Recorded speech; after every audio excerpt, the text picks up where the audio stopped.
يا مساء الخير أو صباح الخير ميعاد ما بتشوفوا الفيديو. هنا بقى أنا كنت عند ماما وكانت بتعمل القرص الطرية الجميلة دي، وأظن انتوا شفتوا طريقة القرايش وهي حاجة شبهها كده، بس هصورها لكم في مرة تاني. اللي هي الهشة كده وطرية وناعمة، كانت بجد بتدوب في البق ولا ريحتها كانت جميلة.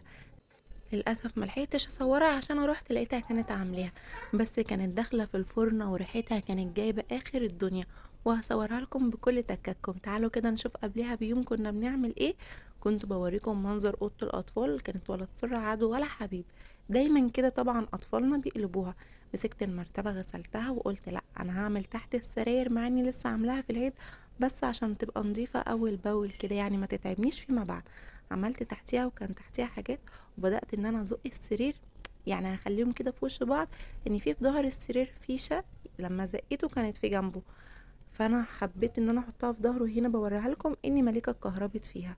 وهجيب كده ملايتي الجميلة وهفرشها، وكان عندي ضيف بره كده. قلت خلاص هسيب هيثم بقى قاعد، وانا هنا كنت بوريكم ان انا غسلت المرتبه وفتحت عليها الشباك فهي نشفت ومعاها المروحه وكانت زي الفل. وكمان الايام دي الجو حلو يعني، وبصراحه بحب اعطرها اول باول. حاجه وقعت عيل تعي كده. وهنا برضو كان تاني يوم، كلهم مش في فيديو واحد، وكنت بوريكم الصاله بره.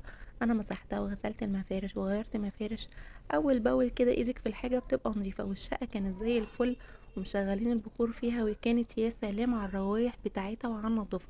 وده كان روتين صغير.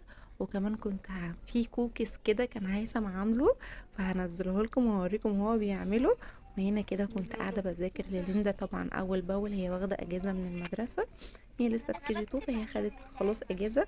هي كانت بتقول لكم ان هي بتذاكر وعايزه كل اصحابها يذاكروا زيها، عشان بس ايه، يعني في الايام بتاعه الاجازه كده الطفل بينسى او حاجه. لا، انا بذاكر لها وشويه يعني هنزلها دروس. وهنا كانت مليكه بتلعب، وبقول لكم انا لسه مروقه والكائن ده مبهدل لي الشقه. ودي صوره الكوكيز وهننزل لكم الوصفه بتاعتها.